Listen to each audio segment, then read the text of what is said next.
on the hands, even on this show. We should go. We should open in 3, and you go boom. Oh, Hey, what's up, everybody? Right on time. yep. Look, I feel like it's gonna get blamed on me regardless. So Right on. Oh no! Well, it was 100% me, so it's okay. And now I was gonna it is what take it is. responsibility for this. No, I'll throw myself under the bus from time to time. I got up literally 15 minutes ago. I put my stuff on and I thought I was in the Zoom meeting. I was not in the Zoom meeting. I wish I had been in the Zoom meeting because then, I get to see the lovely face that is Adam Scherer just, going off about something else that he's upset with fantasy sports. Yeah, and Josh saying he's not leaving the Zoom room just to be an asshole. So things happen around here, but if nothing else, guys, it's the holiday season. Please forgive us. And atone for your sins here on the Strategy Show. Take 1 single second, hit that thumbs up button, subscribe to the channel, lift that burden in your life, feel cleansed.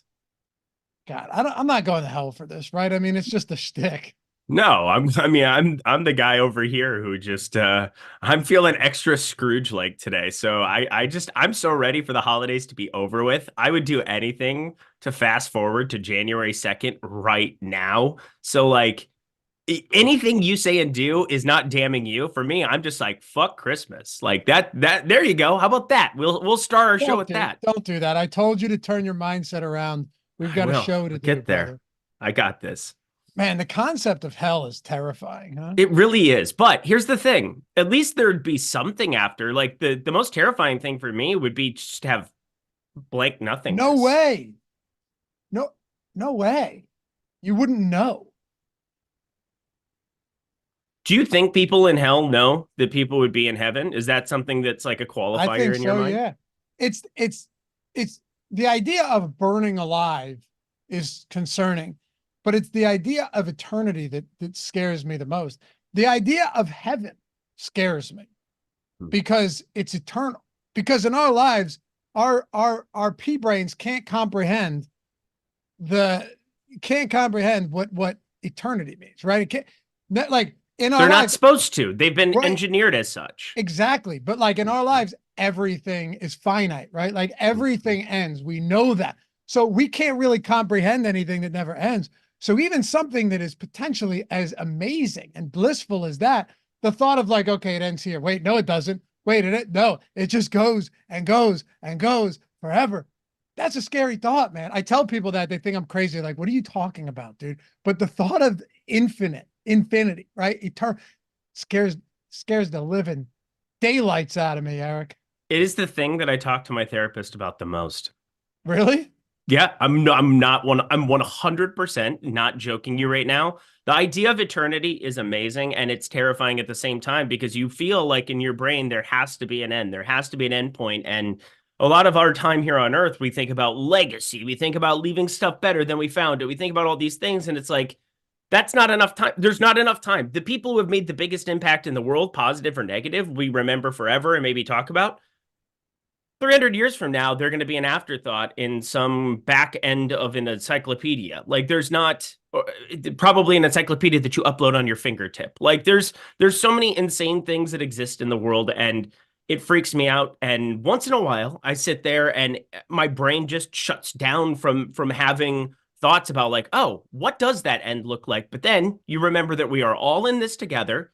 We are only as important as we make ourselves out to be. And usually that's ego and something that is a deterrent in your life. And then lastly, like, I just feel once in a while, like there's just not enough time to do everything you want to do. So just be a good person, don't suck, and go on your merry way. Yeah, man.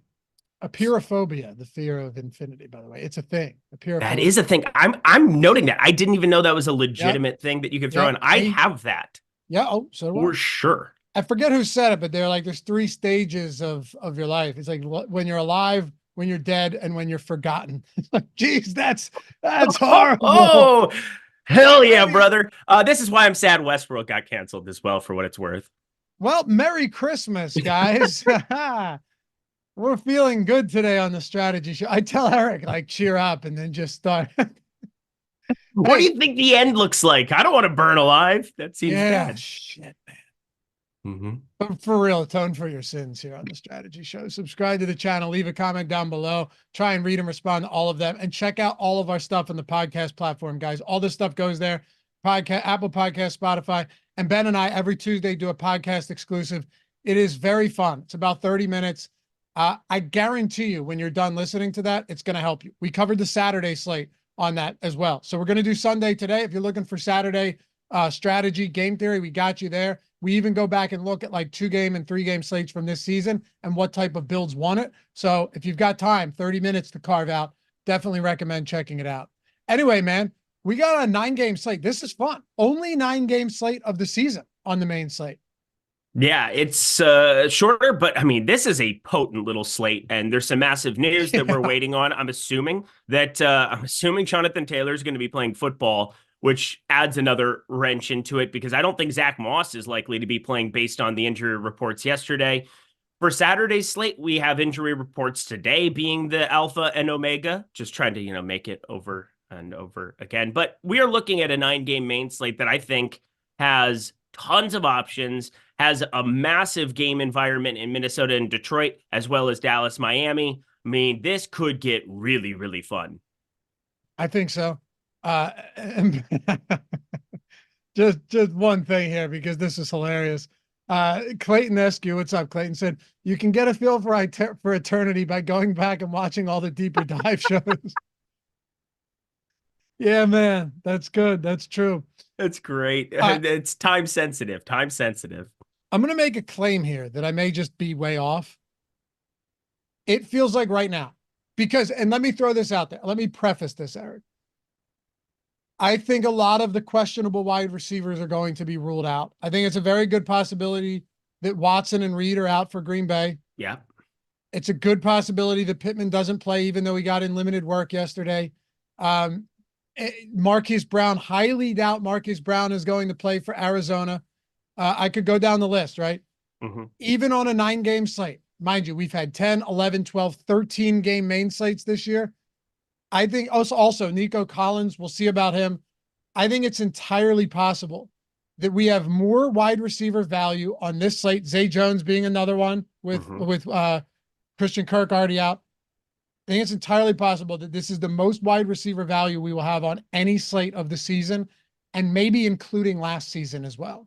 I probably agree with that, but the one thing that's going to change as far as I still think we're going to have an incredible slate where you're not going to want to leave any salary on the table is Tyreek Hill should play. Tyreek Hill was, I think, on the fringe of playing last week. I think he plays too. And I think he 100% plays. And that's just salary that you can use somewhere. So you get 9,600 and CD Lamb 9,200. What I think really happens is those numbers go from 15 and 19% owned to 28 and 33% owned. You could see these guys get massively steamed up because at the running back position, you don't have anything to spend up for. 7,400 Rashad White. What a time to be alive. Your most expensive running back here on the slate. At the tight end position, you do have Laporta and Hawkinson in the same game environment, but I think Hill and Lamb, just kind of deciding between the two, playing the two together, how you handle Amon-Ra and then a contrarian. I mean, he's not contrarian now, but I'm a little bit surprised to see 20.4% Justin Jefferson. That has to tail off, I would think. But you have 4 wide receivers to spend up for. And a lot of the time you can kind of rotate between, or you have salary constraints. There shouldn't be salary constraints to get to Hill and Lamb. And who you decide between those two could be make it or break it kind of stuff on a slate like this, which is fun and also terrifying. Absolutely. But again, though, I think Tyreek Hill plays as well. Mike McDaniel kind of downplayed him not practicing, said we just want him, firing on all cylinders for Sunday. But here's another thing that we have to look at. You might not have a ton of expensive running backs. You really don't. You don't have Kyron Williams. You should see his price if you guys watch the Thursday strategy show with Gajeski and myself, he's the highest priced player on that game. You have no Alvin Kamara. You have no Christian McCaffrey because he's Monday night as well. Even like an Eckler, you don't have an Austin Eckler. There are a lot of running backs that aren't going to be on the slate. James Cook is probably going to would have been priced up, and he's not on the slate either. But one thing you do have, which I think is going to make wide receiver value even more important, I think the 5K and up tight ends this week are fantastic. I Oh mean, yeah. Joe Flacco has fully unlocked David Njoku. Evan Ingram could be in a game where you have no Zay Jones or Christian Kirk. Trey McBride has been phenomenal. Marquise Brown likely not playing. Hawkinson against his former team in Detroit. Laporta coming off a 3-touchdown game in that same contest, as you mentioned, against Minnesota. I could make an argument, a good one, for all 5 tight ends above 5,000 this week. Yep. This is not going to be a week to punt tight end for me whatsoever. That was the main thing I learned last night as I was building out lineups. And obviously, it was Wednesday night. It's now Thursday morning. And as I was building out, I will say Sims Tool early, doing exactly what you would expect it to. Lots of 2 tight end builds. So we'll see where the news comes in on some of these. But you are going to want exposure to these guys because the target shares are off the chain for guys like Trey McBride, for guys like Sam Laporta. Love TJ Hawkinson, obviously the game environment. Ingram, you made the case for, yeah, and Njoku's going berserk. Even Ferguson there. Everybody's going to want to get a piece of Dallas that can be a little bit different from Dallas and Miami. 2 teams that have not played well against bad teams. Now they're playing each other as good teams. Somebody's going to win this spot. And Jake Ferguson feels like a nice way to get different here. And then Dalton Schultz could open up an entire it could be, decent enough against Cleveland. A lot of short 8-out throws, depending on what happens with Nico Collins here. So I'm with you. I mean, 4,500 and up is where I'm going to live at tight end. And I think going anything less there, you're giving up ceiling that you absolutely need on this slate. Although I think there is one. Can you guess? Let me see. Don't say a Okonkwo or I'll beat my head against the wall. No. It's not. Okay. Are we going to the very bottom? Nope. Okay. And it is injury dependent. Kyle Pitts. You want me to just tell you? Okay. Now it's going to be Tucker Kraft. Yep. Done. Yep. I mean, that makes sense. Tucker Kraft, I actually get. I mean, Tucker Kraft's athletic, dude. The guy's good. He's pretty good. You have Musgrave on the IR. Jaden Reed and Christian Watson still aren't practicing. If that's the case, like this is a Tucker Kraft, Dontavian Wicks type of game. And as gross as it feels for you, you're going to have to play Wicks. And I think you'll want to have some Tucker Kraft. Mr. Weeks. I'm here for it. Yeah, man. All right. Anyway, appreciate all you guys hanging with us. We got a fun show to talk about. That was kind of just the lay of the land, lay the foundation. Give you an idea of what this looks like. You might think it's 9 games. There isn't much to get into. There's a ton. And the running back position, there's nobody that's particularly expensive, but you have Jonathan Taylor, who we have projected for the highest ownership right now. Now, I don't know if we have Moss projected in or not, but he's dealing with multiple injuries. Taylor's expected back. He's not priced all that high. Should be a competitive game. Ty Chandler with Madison not practicing. He looked, dude, you're a Vikings fan. Ty Chandler looked fantastic last time out.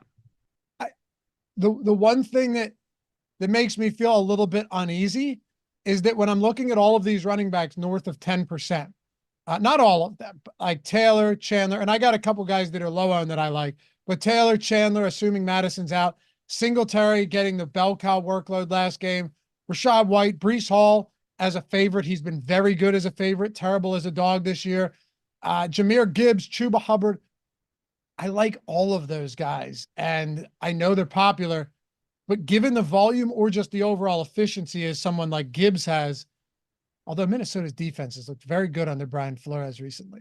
My point is there's some really great running backs at good price points this week.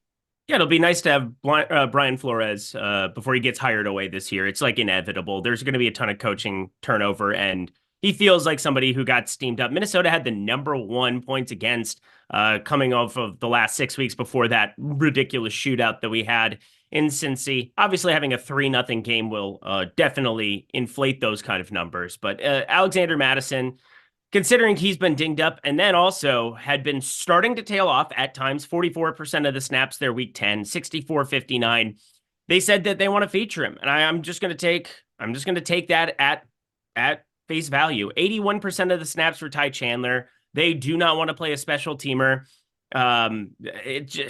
It's going to be so easy to get to Ty Chandler at 5,600 and feel good about it. But I will say the one running back that I feel exponentially better about, and the guy that I'm probably going to have the most of, and I'm assuming the field will have the most of come Sunday, if things break the way I think they will, is Jonathan Taylor. There's no way that I won't jam Jonathan Taylor. It was a thumb issue, and now he's practicing in full.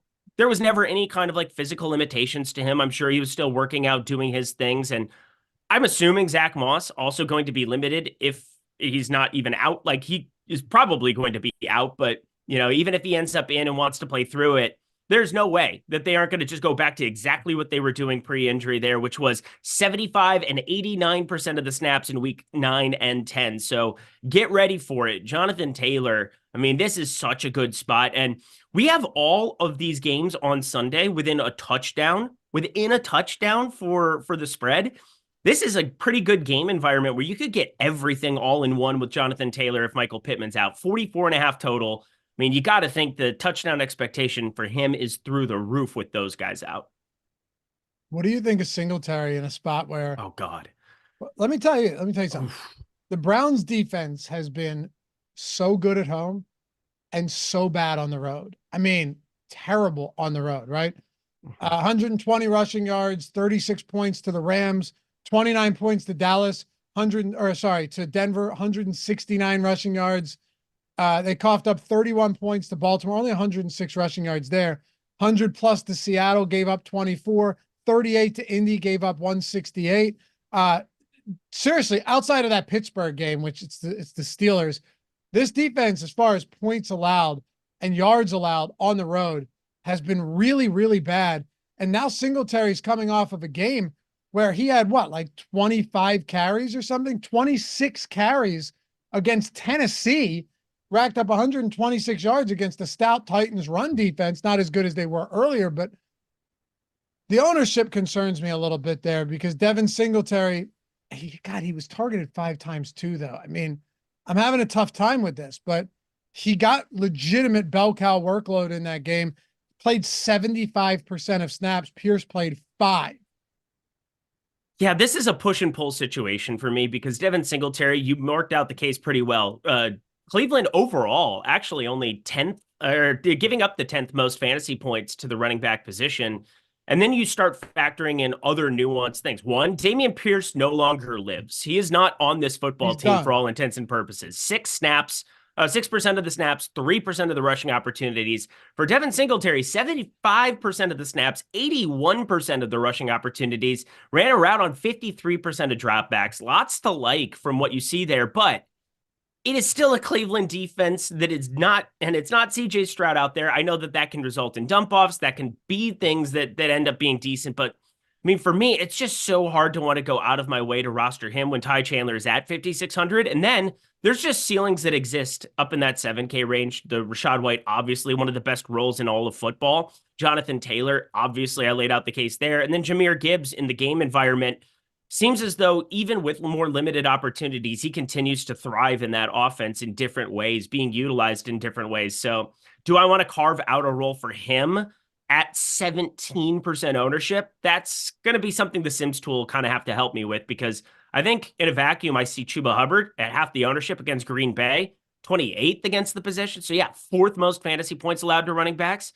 Feel like I kind of just want to go there for 200 more time and time again. Yeah, I could see that. Ultimately, though, you're not going to have you're going to have no limitations on what running backs you want to go to this week, like in the 5 and 6K range. We had a question from You Got to Be Kidding Me. And it's funny you asked this because I asked Ben as well on the Tuesday show. Can any of the Chicago running backs be trusted? Hard's not like the matchup. Could just be fields for 200 yards on the ground, though. So here's how I see this. It's a 2-part question or 2-part answer. Can any of the Bears running backs be trusted? The answer is no. But if I was going to one of those Bears at this point of the season, it would 100% be Roschon Johnson. Like if one of these guys has the ability right now, given their current workloads, given the state of affairs in Chicago, to me, it would be Roschon Johnson, a rookie, and they want to see what they've got. And he's been pretty decent when given some opportunities. But no, they can't be trusted. No. None of them. The best running back play is very, very clearly the guy at the opposite end of that game, James Conner. But It's still a situation I'm probably going to be light on no matter what. It looks like the field is as well. The nice thing about Roschon is we think about him as the quote unquote passing down back. He did see all of those snaps out of the middle of nowhere in the Minnesota game, but you still had no Deonta Foreman out there for it, and that makes it tough to trust exactly what's going to happen. Three-headed running back, committees. It's so hard to separate this time of year because they'll just play them almost equal snap share or maybe a little bit game script dependent, but it's a close spread. It's really hard to mine out anything. And there are so many guaranteed situations throughout the entire board that I don't think the risk is worth the reward. Neither do I. But to answer your question, if I had to, like if you just were set on playing one, give me Roschon Johnson. Yeah. And there's passing game volume there for DraftKings scoring that, for sure, it could bolster it a little bit. Foreman coming off a 6 for -6 yard game on the ground as well. Is that good? I do like some of these running back pivots at low ownership though.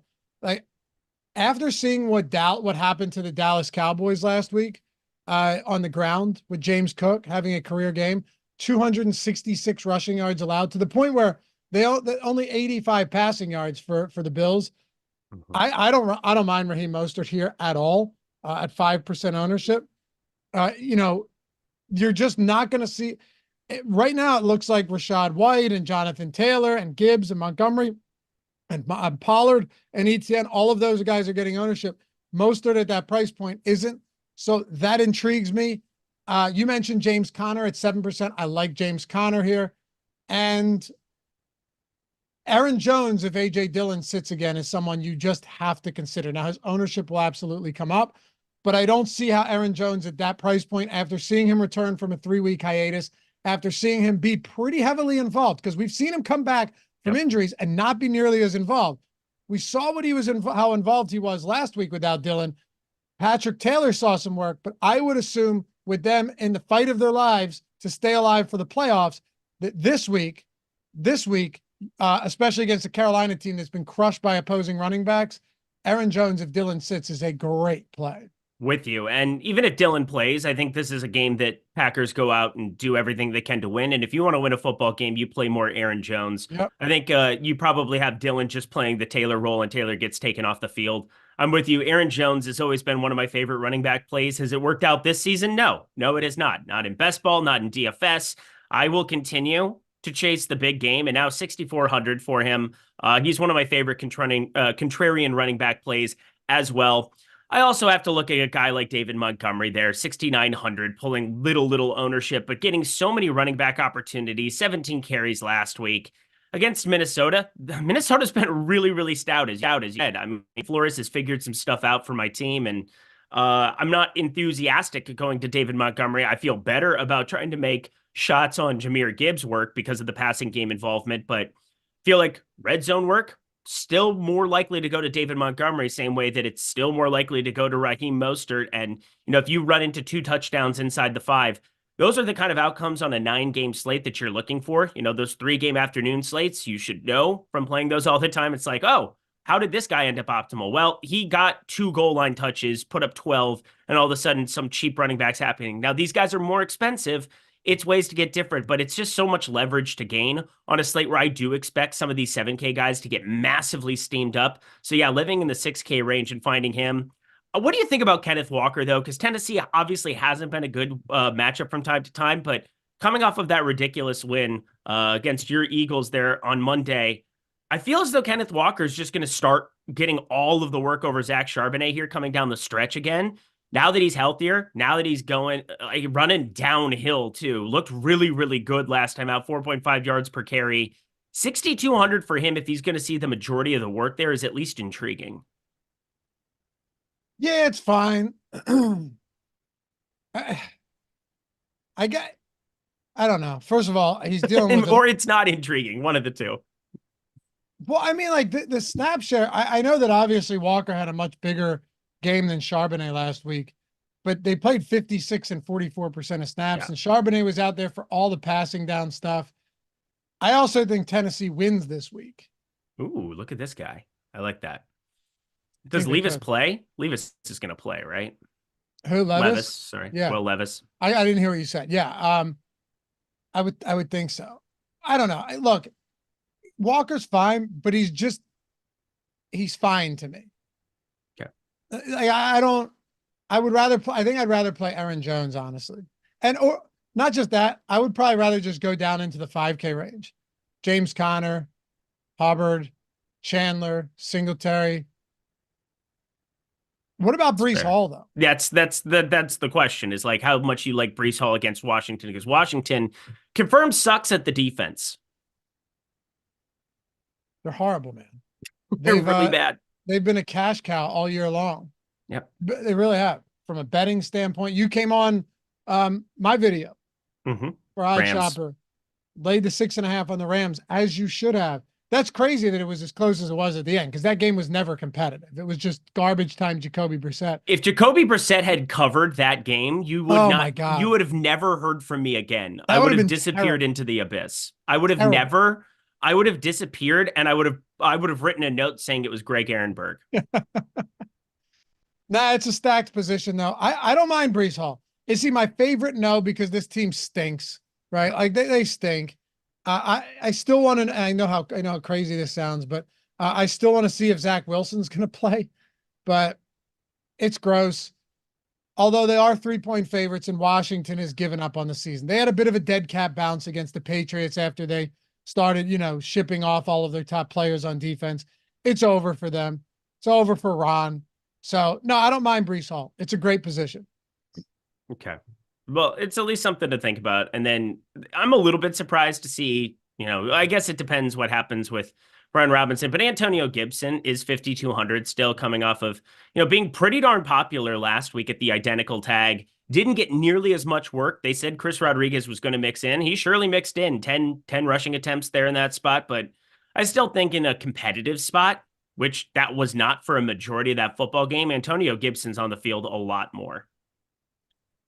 Oh, it's terrible. I know, but that's the way you're going to feel about running backs that aren't the chalk this week. Like, the chalk feels very, very comfortable. Like, how good does it feel to see 80% of the snaps for Ty Chandler at 5,600? How good does it feel to see Jonathan Taylor with Zach Moss on the injury report right now? Rashad White is like free square-ish as far as like what that volume is going to be. I'm not saying that he's going to work out optimal all the time, but like, it's impossible not to say that he's got an elite role right now in the NFL. And then you've got a number of these mid-range guys that actually feel far more comfortable. So like, from a tournament perspective, like if you're trying to get different at this position specifically, nothing feels good. No, it doesn't. My concern, though, is that if this game stays within reach for Washington because the Jets have a terrible offense, it's going to be Chris Rodriguez getting the rushing work. Yeah, that would suck. That would not be an enjoyable feeling. It's he better than rostering Bijan Robinson. We can say that. Like, there's nothing less comfortable than rostering Bijan Robinson this week. Yeah, I'm not doing it. I've given up. I've given up. So get ready for 25 from him this week, because that's the way this has worked. You're probably right, but I think there's potential 25s out there elsewhere. Like, there's so many good running backs. Correct. I just don't know that I need to do it. Yeah. Cordell Patterson getting end-around handoffs. I think that was the end of the rope for me, too. Yeah, and then a fumble from Bijan Robinson as well. Nice. So, I mean, it's just, you can't trust Arthur Smith right now. I can't trust anything with that team. I can't trust Bijan Robinson. So I can't do it. Anyway, let's talk wide receivers. Yeah. By the way, how could I forget? It is, look, it's going to be a great year and a great holiday season if everyone is as cheerful and as excited for Christmas as Eric Lindquist. You knew that you knew that was coming. Oh my God. I started laughing as you were leading it up because I'm like, oh yeah, I'm so ready for this shit to be over with. Bah humbug. And I'm like a happy-go-lucky person. I don't like being this way. Let's say for a second though, that you're feeling down. You're in Eric's shoes. It's just get it over with. Well, here's one way to make your Christmas a little bit better, or whatever holiday you celebrate. It's not going to affect you because you have all of our tools already. I do. So, sorry. Okay. 25% off every single package that we have right now on Stochastic. Whether you want the Sims Max package, weekly, monthly, Sims Data, you want the lineup generator, 25% off of everything, okay? Not only that, I want you guys to think about something for a second. Now, this is the last promo we're running for NFL. We won't have anything else, guaranteed. We were basically not going to run a promo for NFL and decided, all right, it's Christmas. It's the last one. This is it. Okay. You're getting in. Let's say you've been on the fence. Eric, you get in, take advantage. By the way, link in the description and in the chat. You get in on a Thursday. You've got Thursday football. You've got Saturday football. You're going to have a main slate and a big showdown slate. You have Sunday football, main slate, afternoon showdown slate. And you have Monday football. And you have Monday football where you've got 3 games on Christmas. The best part about the Sims tool is, let's say you're maybe short on time. Well, guess what? It's like 3 minutes to run the Sims. You can make adjustments. You can customize it, but you can get in and get out. I do it all the time with NBA, with 2 young kids around here. It's awesome. So 25% off anything, weekly, monthly, any package, link in the description and in the chat, 25% off. Sounds pretty good, right? That cheers you up a little bit. Yeah, it cheers me up for the people. It doesn't do jack diddly squat for me, but I love seeing the opportunity for you guys. 25% off, and that's any package. That's the key part of this. Whether it's the Sims tool and you've been like on the fence of trying it out and seeing whether or not it was worth its weight. It is, by the way, but saying also that we have this for lineup generator. And so if you are looking at jumping in for lineup generator specifically and seeing what the Sims tool is spitting out as some of the best positive EV lineups, you can sign up now. And you're going to have that full week, a Saturday slate, a Sunday slate, a Monday slate, and next Thursday's football game as well. I believe it's the last Thursday football game of the season. Nope, there should be one more, I believe. But I know everybody plays together week 18 on Sunday. So you want to take advantage of it now if you're looking to jump in for that week. Hell yeah, man. Check it out. Link down there in the description and chat. If you guys ever have any questions, my DMs are open on Twitter. And Greg has some amazing tutorials with him and Steve Buzzard, one of the best DFS players out there. All over YouTube to learn the Sims. The same tool for NFL that someone took a milli down with a few weeks ago, and bunch of 6-figure 100K wins. Jump in, 25% off. You're getting football for 4 of the next 5 days. Wide receivers: Justin Jefferson, CeeDee Lamb, Tyreek Hill, Amon-Ra St. Brown. Like, the top is pretty loaded this week. There's a lot to like here. What do you make of the fact, though, that Justin Jefferson is the highest owned receiver on the slate right now? I don't agree with it. No? That's going to change. There's no way. As much as I would love for that to be the case, there's just too many unknowns. I don't think that coming off of last week's performance, I mean, Jordan Addison set the nuke. He set the world on fire last week. Justin Jefferson, nice to see the opportunity. 10 targets, 7 catches, 84 yards. Nick Mullins is still back there, and this can get spread out a lot of different ways. We knew with Kirk Cousins what you were getting for Justin Jefferson. A massive ceiling every single week, a massive floor every single week. But now, coming off of injury, and, obviously I'm happy that the ribs didn't end up being a big deal. The hamstring's still something that is in the back of my mind where you don't want him out there for 100% of snaps by any means, but you look at TJ Hawkinson, Jordan Addison starting to acclimate himself, and then Ty Chandler, who's an actual functional runner that can take down a little bit of that touchdown volume. I mean, we didn't have like a touchdown rush through 10 weeks or something crazy like that. And now that he exists out there, I think that does take down a little bit of the target or the touchdown expectation for some of these other players. I don't think that you should be looking at him the same way that you look at a Tyreek Hill, a CeeDee Lamb, and even, I mean, it's just so sad to say, but like Amon-Ra St. Brown, I like exponentially more in this spot, going up against Minnesota. These short 8-0 spots, you're in a dome. I know that we haven't seen Goff very good on the road, but Goff's splits in domes specifically have been pretty decent here. And on the road in Minnesota isn't too bad of a spot here whatsoever. I have a lot more confidence in him just because the receiving core around him. Yeah, he has Sam Laporta, but that is about it. And that is what I'm worried about, is that Justin Jefferson, it's just a little bit more diluted than before when Kirk Cousins was keying in on him. I agree. Although, yeah, it's tough. Like, there's Hawkinson, Addison, it's tough. By the way, I like your Vikings plus 3.5 this week too. I think they fight. I hope so. I can't do it. I'm truly in shambles. Getting them outside of a field goal, I really don't hate. Like, they're fighting for a playoff spot.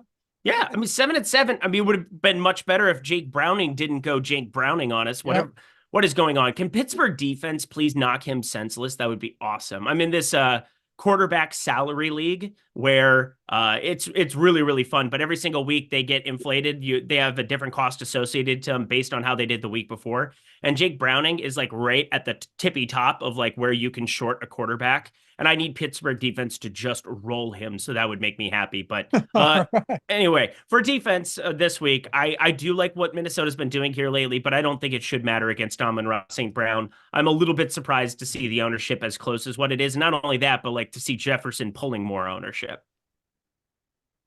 Yeah. And we have Christian Watson at 14%, but if he doesn't play, and I'm not convinced he will, then like I will definitely, especially if Jaden Reed is out, I'll definitely look at Dontavian Wicks. If there's just so much, 1 second, Jordan, there's so much here. Again, let's just say Pittman's out. Then you have Downs, you have Alec Pierce. If Zay Jones is out, you have Parker Washington, you have Calvin Ridley, right?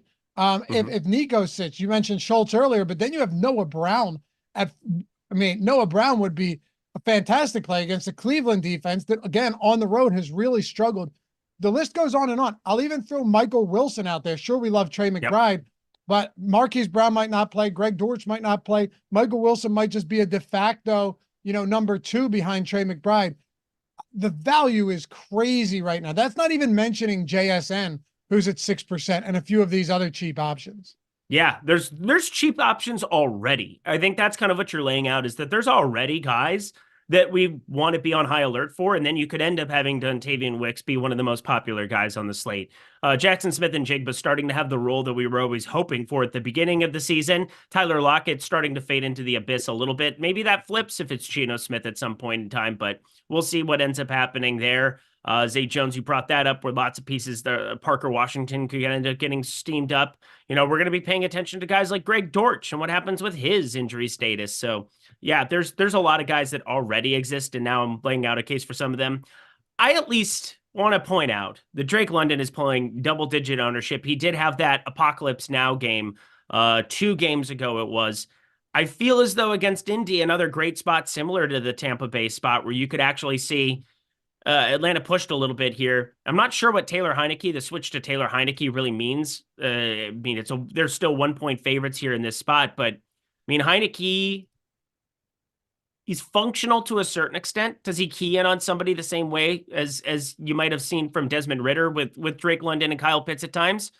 I don't know, but these guys are so damn cheap, and it's so easy to put that stack together and build around and have a Tyreek Hill and CeeDee Lamb run back to have some of the expensive players on this slate. And we saw that work out a couple of times here where you just get to that really cheap stack, whether it's Flacco or it was Desmond Ridder once upon a time for those Millie winners. You get those 3 pieces put together. I'm going to play Jonathan Taylor in just about everything, so my run back's kind of automatic there. You could end up running into Alec Pierce and Josh Downs is very popular wide receiving options. Like, there's going to be options from this game, 44.5 total. I don't know. I'm starting to fall in love with Drake London, and I don't think I've said that in 2 years. Would you rather have London or Garrett Wilson? Drake London by a mile. Really? Yes. I don't know. And that sounds stupid. I know it's Washington, but like Garrett Wilson's 5,800, and he has Zach Wilson, who is confirmed trash still. And I'm worried that because of how bad Washington's secondary is, that it might not be a situation where Zach Wilson goes out and just keys in on his first read. Like, he might have options. Like, he might have guys open. Like Alan Lazard, Xavier Gibson, who's been somewhat reliable. He's been getting targeted, at least 6 targets last week. I don't know. Tyler Conklin, who's kind of been the dump-off extraordinaire there 4. That was Zach Wilson's guy. He made him a confirmed thing there in like weeks 3 through 8 or so. I don't know. Garrett Wilson, 50. Do you like Garrett Wilson this week? Like a lot? Because this is the first week I'm probably not going to jam against Washington. I think he's fine because Washington's that bad. Okay. Like, if his ownership really, if it hovers, like if we have final run of ownership and he's coming in sub 10%, I have no problem getting to Garrett Wilson if Zach Wilson plays. And I'll just hope that, he does key in on it, because if he does, this could be the game of the season for Garrett Wilson. Like, by the way, I'm not saying that tongue in cheek. Like, a lot of guys, if you were to look back on the season, the game of the year for them has come against Washington. So it's just the way it is. I have another player though. So in week 14, You and I were really high on him, and he just doesn't seem to get a lot of ownership. Curious if you know where I'm going here. DJ Moore. Nailed it. Nailed it. I mean, loved him in week 14. Did we benefit from a rushing touchdown? Yes, but he still had a receiving touchdown through the air. He was still targeted 10 times and finished with 2 scores and 27 fantasy points. We've got him coming in at 7% right now against Arizona.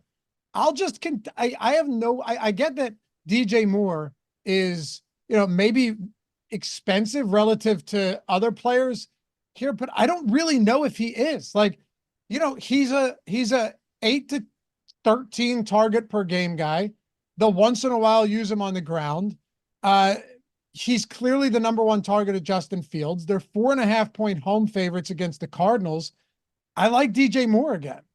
Yeah, this is one of those like small, everything in the NFL is a small sample size. I think that's kind of what I want to speak to. Like in the NBA, we get 82 games. Baseball, we get 162. If you look at the defensive splits right now for Arizona, you would think that they were just an extreme run funnel because they're 26th. So giving up the 6th most fantasy points to the running back position. They are the best in the NFL against the wide receiver position, but that has to come with a grain of salt because you're generally running into Arizona in game scripts where running backs are getting way more touches because of how bad Arizona's been offensively, especially pre-Kyler Murray.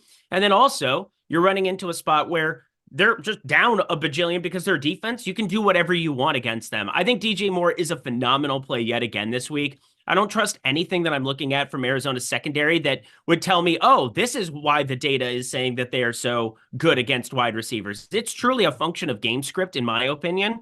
And that creates a massive ceiling at 6,900 in a spot where DJ Moore has been insane chalk. He was 34% in the millie that week. I'm talking about that Detroit week. I did not see that coming early in the week. He was low owned, and he ended up getting steamed up to the highest owned wide receiver on that entire slate. Is that where it finished? Yes. Wow. He ended up being the highest owned. I was tracking that one pretty heavily because I couldn't believe we had him at we had Fields at 5%. We had Moore at 3 or 2%. And then all of a sudden it flipped on a switch. Now, that is going to happen with the Sims tool where it identifies some of this mid-range chalk and it ends up ramping it up and people jam it. And that is one major change that I'm going to have to be factoring in a lot next year. I'm trying to factor it in more and more here at the tail end of this year. But if DJ Moore starts to get steamed up, I think there's at least a case to pump the brakes in this spot where there wasn't against Detroit.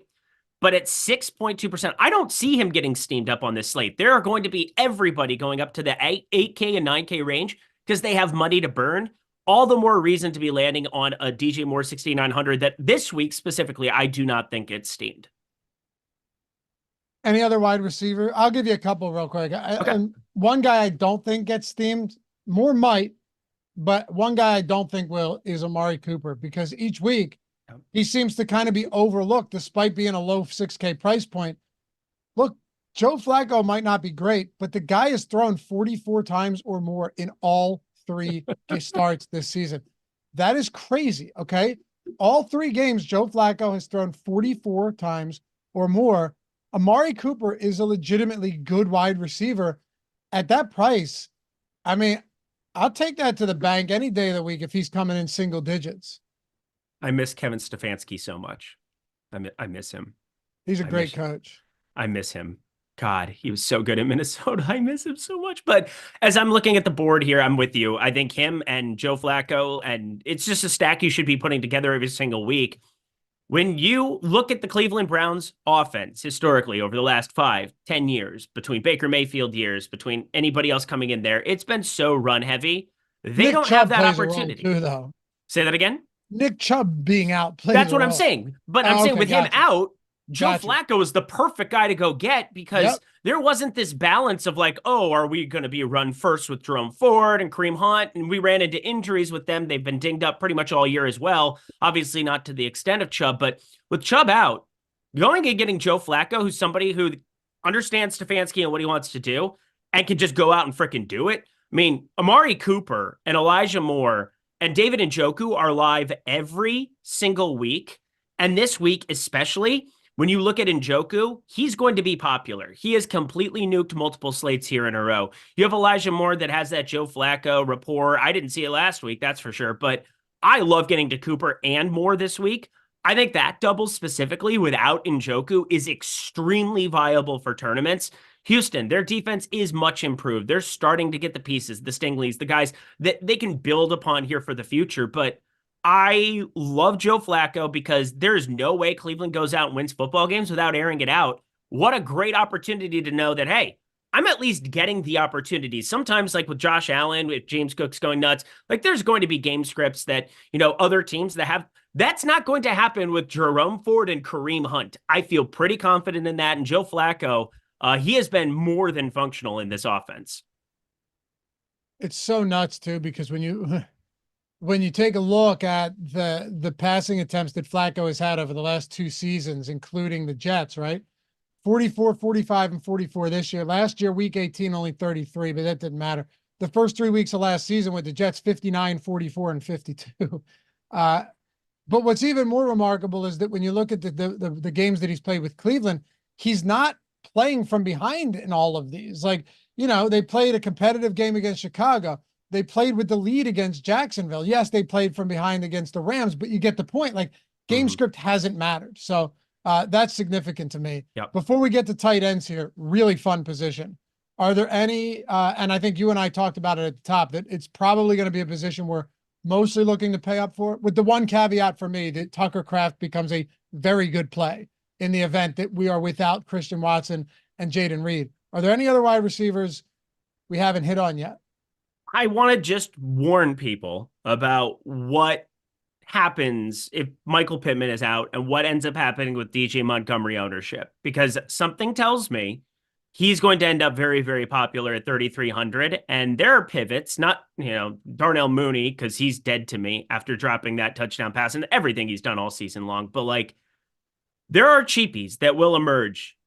I don't think DJ Montgomery is somebody you need to go out of your way to play. He's currently pulling 11.7% ownership. We have a pretty high projection on him, and I'm very nervous about what ends up happening with this DJ Montgomery exposure. He's the guy I took the look at the most just to see what happened on the field. He had an 8.75 ADOT, 17% of the team's air yards. You obviously lost Pittman after that hit in the first quarter. But 47% of the routes at 3,300, I think we're going to run into a lot of cheap 3K value that runs at least 60, 70, 80% of the value. Now, it's a different week. Maybe if they can prep DJ Montgomery to be out there more or give him a larger role, maybe that's something that I'm overlooking. But God, to go from having 0 targets in 3 previous weeks and running a route on all of 2, 4, and 2% of the snaps in those weeks, to then playing 47% of the routes and just getting random targets, I don't know if that's a piece of chalk that I'm going to be willing to want to play. I don't know if he ends up chalky relative to some of these other players, but I just want to at least warn you that when you see his name in write-ups or when you're looking at different places at the top of the Sims tool and you see DJ Montgomery, I at least am very, very uncomfortable about it. Downs will be popular if Pittman is out. I'm not sure Pierce will. Would you be interested in pivoting to Pierce? I am. I understand fully too that it doesn't change a lot of what I think Alec Pierce's role will be. He will still be a deep shot type guy. He's not the best route runner on planet Earth, but I just think that the target share does have to improve for him. I think the one guy for Indy that I would have a lot more interest, and we talked about not punting with tight end whatsoever, but like, don't you have to have some Kylan Granson interest or Will Mallory interest, trying to just completely get different, flip the build maybe? I'm not sure you have to on this slate because of how good the tight ends are going to be projecting, but like Alec Pierce, I don't think it changes a ton of his role, but maybe we see at 4K, he gets 1 or 2 extra deep shots. Josh Downs would just be the one guy I'd feel exponentially better about, but the DJ Montgomery thing, because I do think he ends up in the slot at times, and that is not a good feeling looking at his ownership right now. I hear you. The only thing that would suck about the Colts tight ends is, you look at you look at last week and it's like, oh, Mo Alley Cox ran 11 routes and scored, caught a touchdown, and Granson ran 12 routes and Ogletree ran 12 routes. Like, I just wouldn't know who to go to. Yeah, it's fair. Kylan Granson was supposed to be good once upon a time. That didn't happen. It did not. Hey, do you have any Prize Pick, sponsor of the show, first match deposit bonus? 100% up to $100. I got something, I got a unique wrinkle to throw in there for you guys that haven't signed up there yet. Of course, link in the description and chat if you're not on Prize Picks. Have you checked anything out yet? Any goblins, demons, any props that you like heading into week 16 or anything for tonight for football or NBA?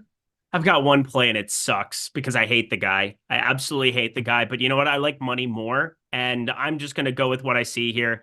I think Taysom Hill, you got to take his rushing yards, 16 and a half. Alvin Kamara, I know him and Jamal Williams. It was a lot better without him out there, but I think Taysom Hill is drastically undervalued on Prize Picks here in this spot. You compare these lines to lines other places at sharp places, if you will, if you know what I'm getting at.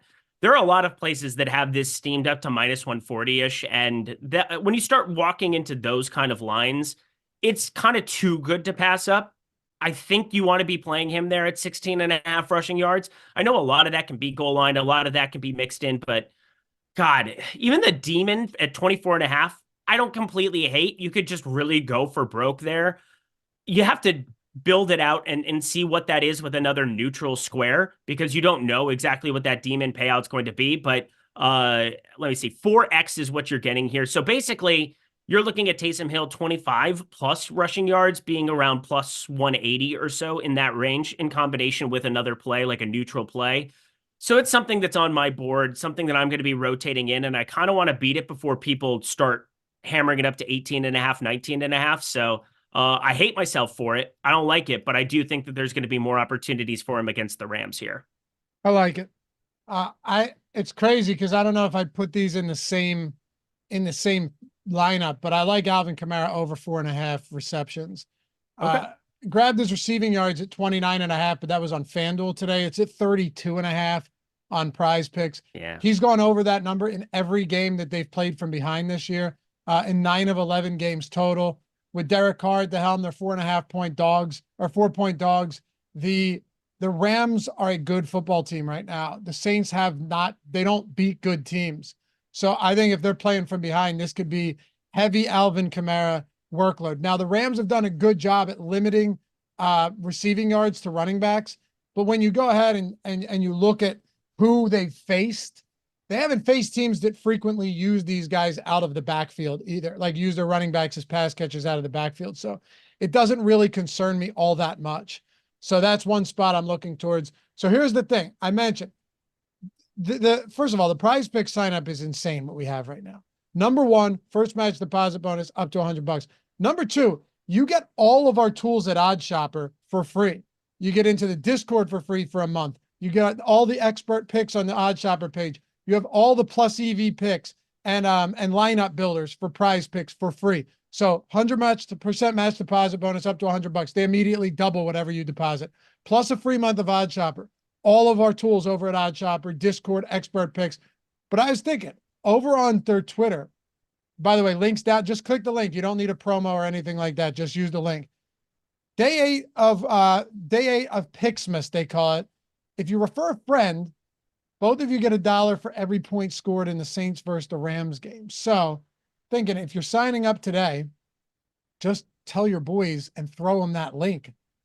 And for every person that you get to sign up, not only are you getting the 100% deposit bonus, but now if you sign like 3 of your boys up at Prize Picks and that game scores 40 points, you've got $120 as well on Prize Picks. That's huge.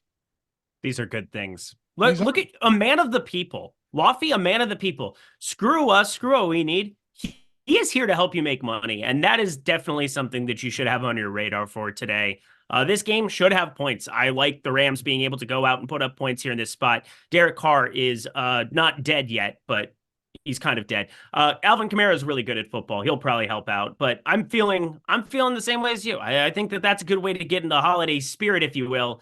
Shit, I wish I were in the holiday spirit. So yeah, go get yourself some free money over at Prize Picks. Many ways to do it, plus a free sub at OddsShopper. Tight end's easy for me, man. I'm not even going to take much time. I'll toss it over to you. I love Trey McBride. I don't care that he's popular. I expect Marquise Brown to be out. Trey McBride is the #1 pass catcher in Arizona, with or without Marquise Brown. I like Hawkinson. I like Njoku. If Zay Jones is out, that's another one. You're looking at Evan Ingram as a strong play. Jake Ferguson. But a couple guys I will just give you right now at low ownership. Sam Laporta with the price hike, I still like him, and I will definitely play Tucker Kraft. Like, I would be very happy if my tight end core was just kind of McBride and Njoku, Hawkinson, Ferguson, and Kraft and Laporta. Like 6 guys, kind of pretty unconcentrated outside of probably having a lot of McBride. I'd be very, very okay with that this week. And I want to pay up north of 5K if I can. It's great up there, and these guys continue to see more volume. Yeah, I think I might just remove everybody 3,200 and under. I know we were talking through the Colts thing. I don't want to do that either. The more we talked about it. So I'm just going to remove everybody 3,200 out of my pool. I'm going to be simming just with those dudes. I'm very excited for that, but there's no doubt that like Sam Laporta, great leverage play. If you're going to talk about 3.9% ownership there in that game environment, Trey McBride has the best role of a tight end since week, 7, 8. I mean, the guy has been absolutely out of control. Evan Ingram, we laid out the case. I think at the beginning of the show, we basically rolled through tight end the way that you need to. There's just too many ceilings at too cheap of tags relative to what they can put up in your lineup this week. David Njoku, awesome. Going to get steamed. Should get steamed. Jake Ferguson, that's probably the guy that I don't think pulls 13.8%, but I get it. I mean, that's going to be a double with Dak and then CD that people just want to kind of get to. It feels comfortable. You're going to attach some of these guys to your quarterback and stacks. Kyle Pitts, I like just as a cheap option to throw together with that double in the event that Taylor Heineke can go back and get back to his Washington days a little bit and go and sling it. But there are so many great options. It's so hard to parse through them specifically. I guess here would be the best way to do it. If tournaments started right now, based on their ownership that we have listed here, who are your 3 favorite tight end plays in order? So starting at 3, going to your favorite. Okay. Number 1 is still going to be McBride. Okay. Same. Still really, what's that? Same. Okay. Still really like McBride. Are we assuming that like Green Bay, we don't know? Are we just assuming we don't know there? See, that's I will play it however you want, because Kraft would be my number 3 if those guys are out. I think that's fair. I think Kraft can be number 3. Kraft last week was my highest owned tight end. We talked about him. Matt Gajewski really was a big fan, and that gave me a little bit more confidence to jam. Sims Tool absolutely loved him. I got heavy on him because of the Sims. The Sims was jamming him, and I was like, you know what? And he scored out of the gate. It felt great. It was nice to have your floor. It's always better when they score in the first quarter rather than in the fourth quarter. And I don't know why. It doesn't matter. It's the same thing, but it always feels like if it happens in the first quarter, you can sit back and relax a little bit and know that you're not toast. And then injuries obviously are a thing, but I'm probably going to have him outside of the top 3 simply because I don't know how you don't put Njoku in the top 3 right now. He would be my number 2. Okay, there you go. So I think I'm going to go 1 Trey McBride, David Njoku 3, and then my number 2 probably got to be, just because of game environment and ownership, Sam Laporta. I have no problems with that. Yeah. Also, I think we should mention Cole Kmet is a decent play as well. Definitely. Again, so many good plays. He's just another one of them. If I were to give you 5, I don't even care what the order is outside of McBride. It would probably be Njoku, Ingram, especially if Jones is out, Kraft, and then Laporta. But you still have Hawkinson, Ferguson, even Tyler Conklin against Washington. But I don't think he's necessary this week.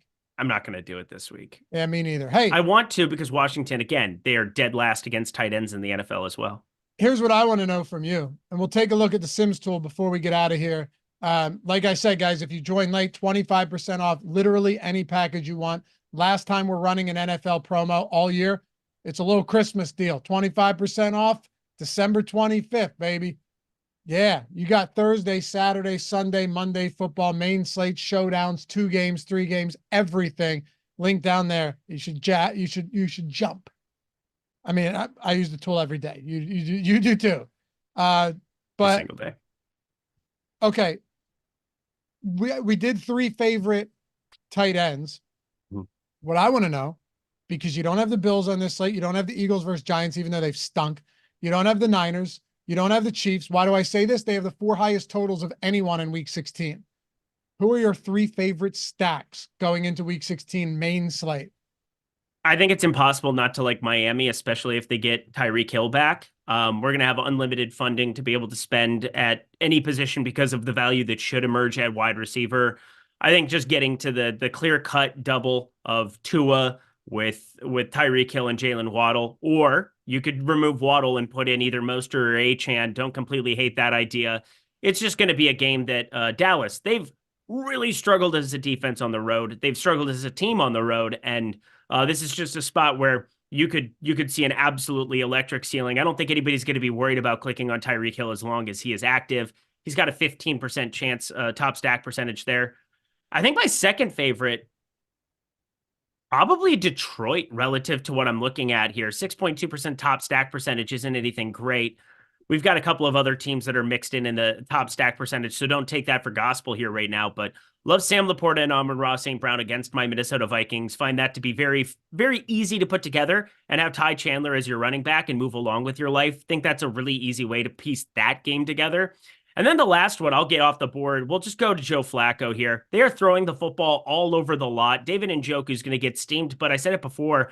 I like the idea of Amari Cooper and Elijah Moore as your double for Joe Flacco, and maybe getting away from Njoku. There are so many great tight end options. And if he gets a massive ceiling, it's probably a couple of deep targets to those two individuals specifically. Njoku's had a lot of yak stuff that's worked out really, really nicely for him in recent weeks. Think we could see Joe Flacco go and explode against Houston in this spot, and that's not something that was on my bingo card for 2023. I dig it. And I'm going to give you one more because I agree with all of those. Arizona Cardinals. Love it. Here's why. The weather shouldn't be too bad at Soldier, like 51 degrees, slight chance of rain right now. We'll see once we get closer to lock. But if you were to play Kyler Murray with Trey McBride, and then can we just say Michael Wilson here? Okay. Trey McBride, Michael Wilson, and Kyler Murray, you are now putting yourself in a situation where, let's just say you punt defense. If you watch the Tuesday show with Ben and myself, literally all but one, I think, sub 3K defense is in play. If you just played, say, Carolina against Green Bay at home, that gives you 6,300, almost 6,400 per player. It is a cheap stack with DJ Moore run back options. Like it's very doable. The only thing that sucks is if you run it back with Kmet, you're double tight ending there, which I think is still doable. DJ Moore is the clear option there. But just giving you a very cheap stack in a game that could stay competitive. And I wouldn't be surprised to see some points scored there. I'm so with you. And I don't think there's any question in my mind that Justin Fields will end up the most popular quarterback on this slate. The weather looks good. It is going to be pretty clear cut that a running quarterback, somebody who has now gone from, oh, we're not sure we want him to be a pocket passer, to all of a sudden he's had 18, 12, 12, and 7 rushing attempts the last 4 weeks. And last week, against Cleveland, that was kind of a wonky game script as is. He wasn't extremely accurate. He had the couple of picks, and that's just Cleveland defense being Cleveland defense. I will think that Justin Fields is and should be popular here this week. Probably ends up being your cash game guy, him or Nick Mullins, as weird as that is to say. And that's when it's just great to get to the quarterback on the other side of the game and Kyler Murray, and still getting to some of these amazing pieces. The Trey McBrides, who's going to be most people's run back for Chicago stacks, and then just getting to the DJ Moore side that's exponentially lower owned right now. Sims tool, baby. Let's wrap it up with this. By the way, as you mentioned, ownership throughout the week, right? Like this is our first run. Ownership will change. That will change some of the results we get, but I know you are as well as I am always curious to see what type of exposures we're getting, what type of stacks are popping up. So I had Jordan pull up our stacks. Okay, so there you go. A lot of field stacks early on. Do me a favor, Jordan, sort by quarterback +2 on that, because we're getting Mullins, Eric, we're getting some Taylor Heineke, which isn't even that, it's not that crazy at all. I like Heineke this week, which is stupid, but it is. Looks like we're not getting too much Kyler, but again, these things can change because Marquise Brown, we don't have projected out yet. I think if he's out, that could change a little bit in that game. Yeah, I think it just gives you an opportunity to still have lineups that can contain Jonathan Taylor, CeeDee Lamb. I mean, that 5K down to 3,300 is such a massive difference and going to give you extra utility in other spots in your position that are going to look good in the Sims tool. Take a look at running back exposures as well. Um, hold on. Copy paste date said, how do I do Sims if I'm going to a 1 p.m. game? Bring my laptop with me? Question mark. I've done it. Yeah, so have I. I've done it. Another thing worth. Well, hold on a second. Fortunately, this is not like NBA.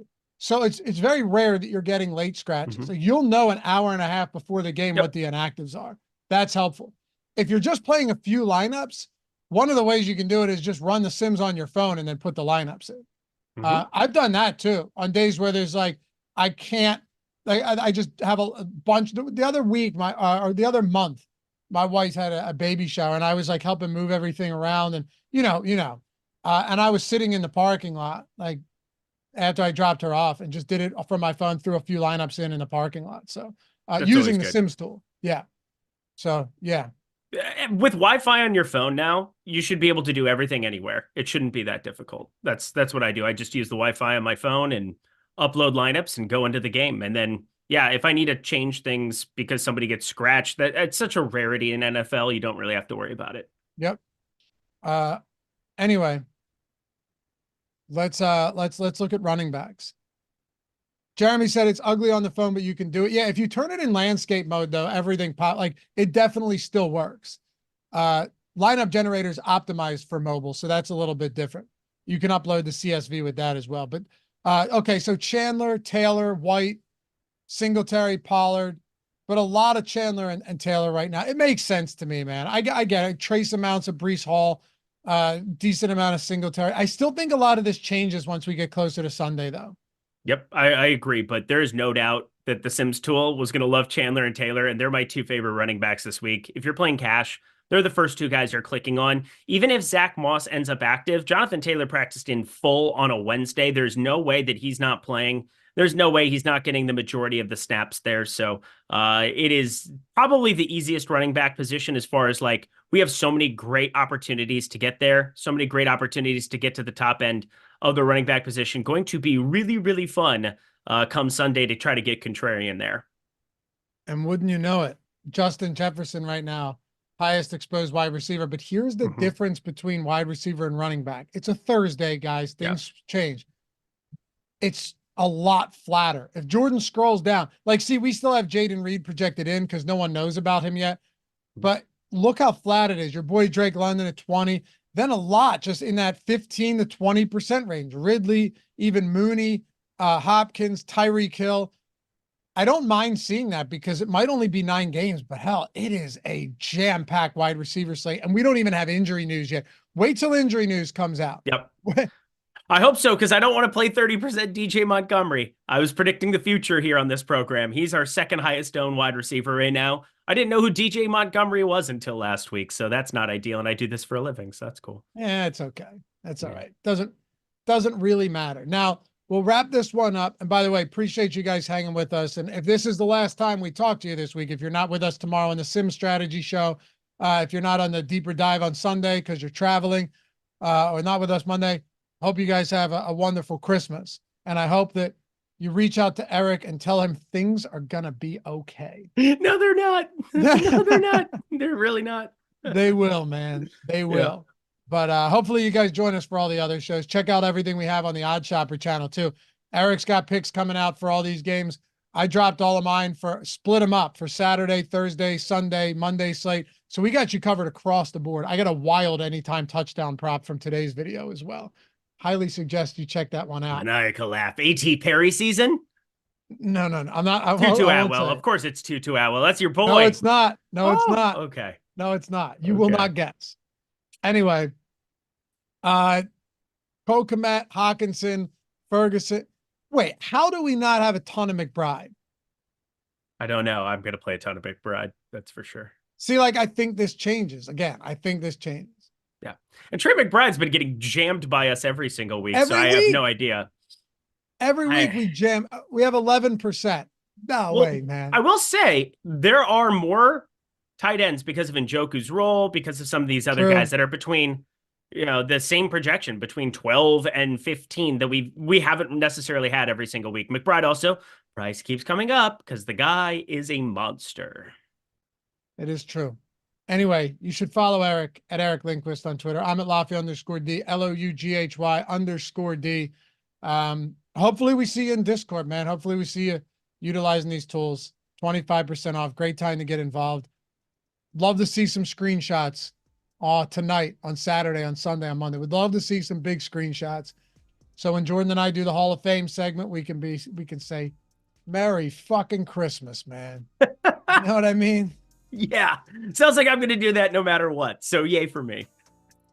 Yeah. I just don't want to see your name in the headlines, dude. Okay. Well, in the headlines for winning 200K tonight, I'll take that. That's fine. There I'm you talking go. about some more sinister things. Don't. The Sticky Bandits. No. I love you, brother. Have a good Merry Christmas if I don't see you. You too, my dude. And shout out to Jordan Klein for producing this one as always. Later, guys.